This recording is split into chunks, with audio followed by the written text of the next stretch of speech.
Human chimeras living among us, it's only science fiction for right now. Yesterday, the Senate passed the Endless Frontier Act, a bill that commits nearly $250 billion to promote emerging technologies so that America can keep pace with Chinese innovation. Back in May, Democrats shot down an important amendment outlawing U.S. participation in research that would create human-animal hybrids, also known as chimeras. China's already doing it, announcing in April that an international team successfully grew human monkey embryos and sustained them for 20 days in a lab. The only question is, what will they do next?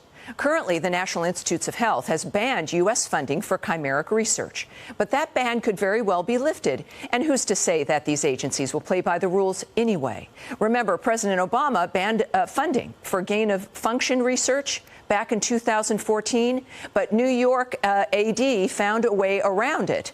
They laundered, it's the NIAID group, and they laundered hundreds of thousands of dollars to the Wuhan Institute of Virology through a nonprofit group called the Eco Health Alliance. The rest is history. Chimeric research is a Pandora's box, that's obviously from hell, that should not be opened. But the scientific community, spurred on by their own hubris, may very well open it using American taxpayer dollars. And if that happens, the Democrats will have blood on their hands for not joining the GOP and stopping it when they had a chance. Joining me now for reaction, I don't even believe, Lara Logan, here we are. It's the 21st century. We're two very smart women. We have to talk about chimeras and how maybe the government might do it. You've been very involved in your research and stories and coverage on certainly COVID, what's been happening there. Give me your take on the seriousness of this. China's doing it and what we have to be aware of.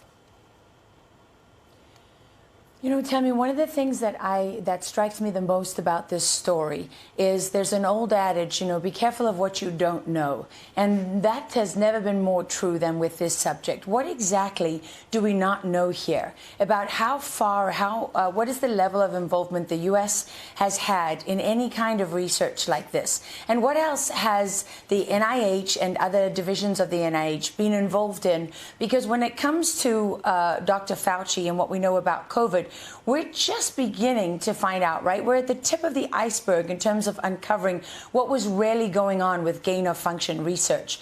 And the whole sort of smokescreen of the Wuhan lab really obscures the fact that Dr. Fauci and the NIH through NIAID had been funding gain-of-function research for years.